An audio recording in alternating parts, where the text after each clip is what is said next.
Hello and welcome back to the Infographics Africa channel. Today we are going to explore the rise and fall of one of Africa's most iconic empire, the Ghana Empire. First, let me give you more context on this empire with a little history. The land of Ghana lay far inland from the Atlantic coast of West Africa and about 100 miles north of the Niger River in the grasslands of the Sahel. The empire is one of the earliest of the medieval kingdoms of that region. The Ghana Empire came into existence sometime after 500 CE and lasted until late in the 12th century. During this long period, the empire had to endure many wars and changes. It was an empire recognized for its diversity in people, languages, and beliefs. Thousands of years later, in 1957, it will become the name of the modern country of Ghana. This name was chosen by Kwame Nkrumah in honor of that ancient kingdom. There is no direct relationship between the two. The idea that Ghana refers to the title of the kings of this empire is mentioned in the book The Kingdom of Songhai under the dynasty of the Askias. Quote, "The name of Ghana itself referred neither to the empire as a geographical entity nor to its capital, but it referred to the title of the kings in the hierarchy of authority." End quote. The history of the ancient Ghana Empire begins with its people called the Soninka. The capital city was called Kumbi Saleh, located here. The Soninke were in contact with the nomads of the Sahara in the north. They acquired small horses from the nomads of North Africa. The early Soninke's superior iron weaponry and horses made it possible for them to establish a real kingdom. They gradually expanded their territories and dominated neighboring rulers until, by the 10th century, the kingdom had become an empire.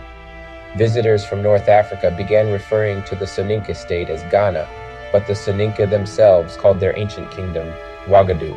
For the early Arab geographers who wrote about Ghana, it was a tantalizing land of mystery and fabled wealth, and that became the essence of Ghana's reputation in the Muslim world. The Soninke prefer to emphasize on things such as family rivalries, the heroic deeds of their ancestors, and their ancestors' relationship with the spirit world. The Soninke people's ideas about their history are expressed in the legend of Wagadu, an oral tradition told by many generations. Ghana was well positioned to dominate the international caravan trade across the Western Sahara and on to the Middle East and the Mediterranean Sea.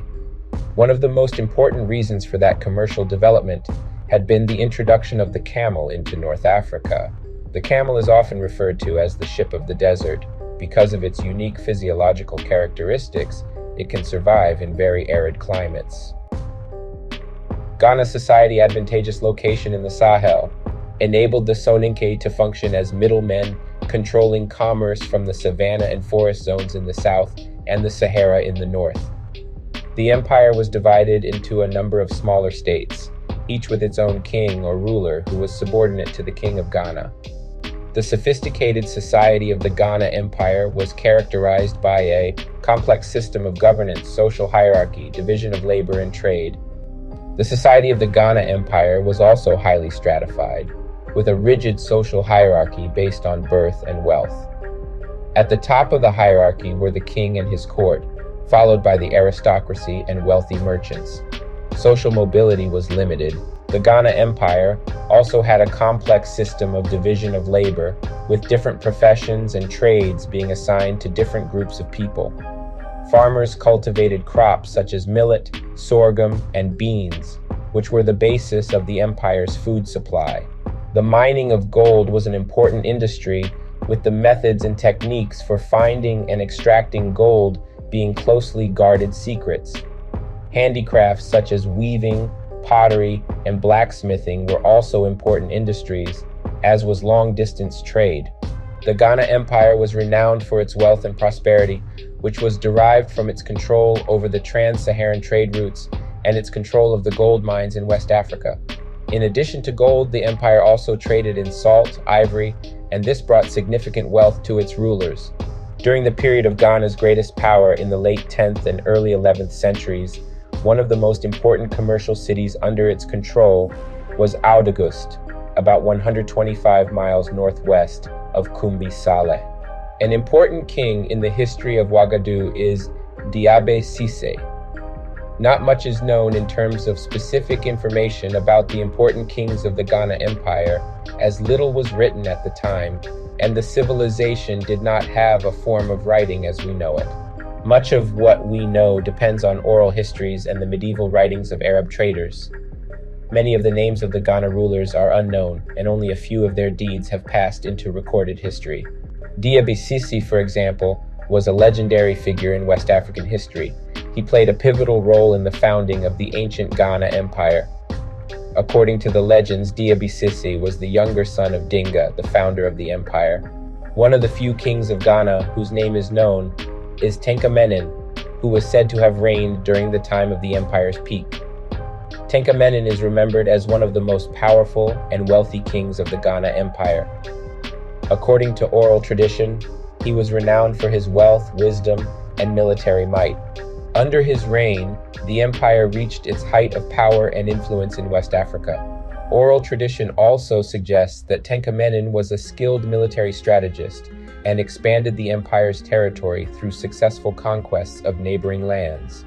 While specific information about the wars and accomplishments of individual kings is limited, the Ghana Empire is remembered as a significant force in West African history. The empire's wealth and military might helped it to dominate the region for centuries, and its control over the gold fields of West Africa made it an important center of trade and commerce. It is impossible to talk about the Ghana Empire without talking about the Almoravids. The Almoravids had become the most powerful force in the Western Sahara, but still had many battles ahead of them. In 1054, they recaptured Audagust from the Soninke of Ghana. In the same year, they marched north through the Sahara and captured the great trading city of Sijil Massa in southern Morocco, where gold coins were minted. The Almoravid commander Abu Bakr died in 1087. He was replaced not by a single successor, but by 6 men from among his sons and nephews. The 6 men fought with one another in a power struggle that destroyed Almoravid unity and cost them whatever advantage they had gained over the Soninke. As a result, by around 1100, Ghana regained its commercial and political dominance. Climate change is believed to have played a significant role in the fall of the Ghana Empire. The wet climate that had once made farming successful in the Sahel continued to deteriorate, and the increasing aridity caused difficulties for agriculture and human habitation. The Sahara Desert was also spreading farther south, encroaching on previously fertile areas. This led to a decrease in agricultural productivity, and as a result, a reduced income from taxes and trade. This economic decline weakened the power of the Ghana Empire, causing its decline and eventual collapse. In addition, there were also internal struggles and political conflicts within the empire that contributed to its downfall. The small Soninke states of Kanyaga, Diara, and Mema rose to the south of Ghana in the more hospitable savanna lands closer to the upper Niger River and its tributaries. By the 12th century, some of the kings of these small states were Muslims, but most of the populations continued to practice their polytheistic ancestral religion. One of the strongest of the successor states was Soso, which was ruled by a powerful lineage of blacksmiths with the family name of Kante. By late in the 12th century, Soso had expanded into neighboring regions and extended its authority over the old Ghana Empire. The Mali Empire that succeeded Ghana was founded in the first half of the 13th century. The Ghana Empire was known for its sophisticated society, division of labor, and complex system of governance, which served as a model for other West African civilizations that would follow, such as the Mali and Songhai empires.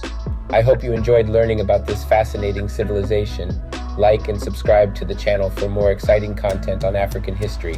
Thank you for watching.